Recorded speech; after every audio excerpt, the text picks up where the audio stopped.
What is the deal with roller knife sharpeners? Are they as easy to use as they look, and are they worth the high price? In this review, I break down the pros and cons of the Horl 2, the original and most popular roller knife sharpener. I've used it to sharpen over 15 knives, including large butcher knives, small steak and paring knives, and everything in between. I'll show you how it works, how effective it is, and some issues and limitations you need to know before buying it. So if you're looking for a simple and easy way to sharpen your kitchen knives and you're thinking about buying the Horl 2 or a similar roller sharpener, keep watching.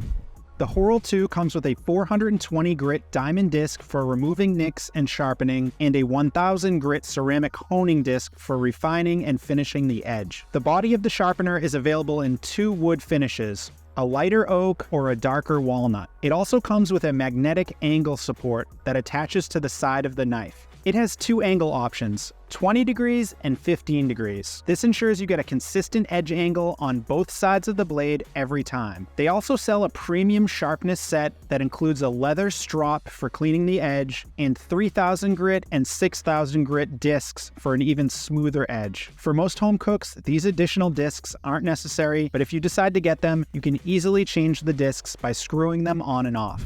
One of the greatest benefits of the Horl 2 and roller sharpeners in general is the ease of use. You don't need to take a class, watch a bunch of videos, or practice for hours. And you don't need to soak it in water or guess the correct angle like you do with a whetstone. There's virtually no learning curve. You can get started right away. Here's how it works. First, choose an angle, either 15 or 20 degrees. As a rule of thumb, pick the angle closest to the knife's factory angle. This Misen knife is manufactured with a 15-degree angle per side, so I'm going to use the 15-degree side of the magnetic angle support. Once you pick the angle, attach the knife with the edge facing up. Then use the roller to gently grind the edge back and forth with the diamond disc. After you grind the edge on both sides, use the ceramic honing disc to finish each side. Finally, remove any remaining particles with a leather strop or cloth. The time it takes to sharpen depends on the angle you're trying to achieve, the type of steel, and the condition of the edge. The first sharpening takes the longest because you need to set the edge. Expect to spend about 2.5 minutes on each side. But after that first session, future sharpenings should only require a handful of passes per side. For most knives, you want the spine of the blade flat on the cutting board. But for steak, paring, and other smaller knives where the blade is shorter than the height of the magnetic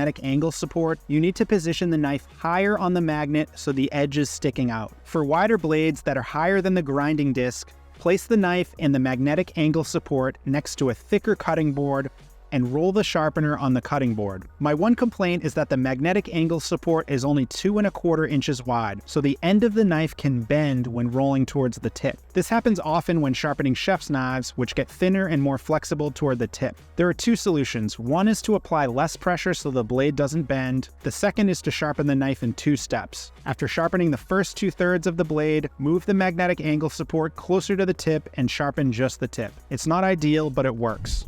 So the Horl 2 is easy to use, but how effective is it? Well, I've used it to sharpen over a dozen knives, and I could not be happier with the results. Not only does it make dull knives ultra sharp, but it also fixes microchips and slightly damaged edges. I haven't sharpened this knife in over a year. The edge is really dull, and there are several tiny chips in it. Let's sharpen this knife with the Horl 2 and see what happens. As you can see, almost all the chips are gone, and the edge is smooth. Here's the before, and here's the after. This knife is not chipped, but it's pretty dull. I use it often and haven't sharpened it in months. Here's how it performs before sharpening, and here's how it performs after. Here's another knife I use often. The steel is relatively soft, so it requires frequent sharpening.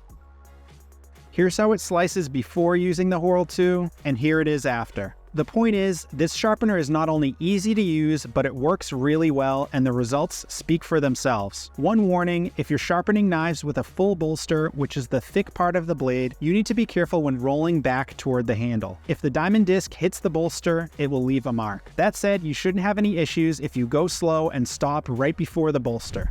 Another positive worth mentioning about the Horl 2 is its quality and durability. There are cheaper knockoffs available, but Horl is the original roller sharpener. It's made in Germany and you can feel the quality right when you pick it up. It weighs 1 pound and feels solid in your hand. It spins fast and smooth, and the rubber rings ensure it rolls straight and doesn't slip. The monocrystalline industrial diamonds on the diamond disc are harder than any knife steel, which allows it to reshape and grind blades without the disc wearing down. Because of that, you never have to replace the diamond disc. The magnetic angle support has a strong magnet, so you never have to worry about the blade unintentionally detaching. It also has rubber feet underneath to prevent sliding and a silicone pad on each side to prevent slipping and protect the blade. As you can see, I accidentally nicked the silicone pad with a knife. The slight damage doesn't impact anything, but these pads are not indestructible, so be careful.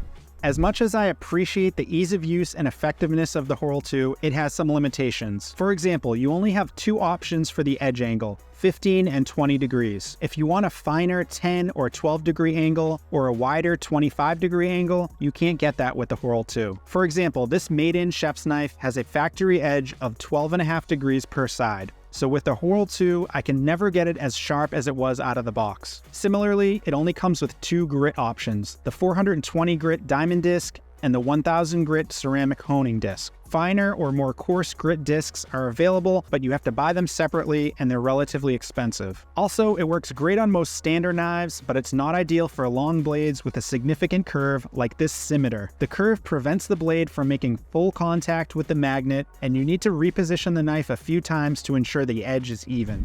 Another thing to consider with the Horl 2 is safety. In some ways, it's safer than using a whetstone or pull-through sharpener because you're moving the sharpener, not the knife. But in other ways, it's more dangerous. The main issue is that the edge is facing up. As you roll the sharpener, you need to pay attention and make sure your hand doesn't get too close to the edge. The wood barrel is smooth, so there's a chance your hand could slip. Also, if you're sharpening several knives at once, you need to clear your workspace and keep the ones you're not sharpening away from the magnetic angle support. The magnets are strong and can pull knives if they're close by. That said, I haven't had any safety issues during my testing, and I haven't read any reports of problems, but these are some risks to keep in mind.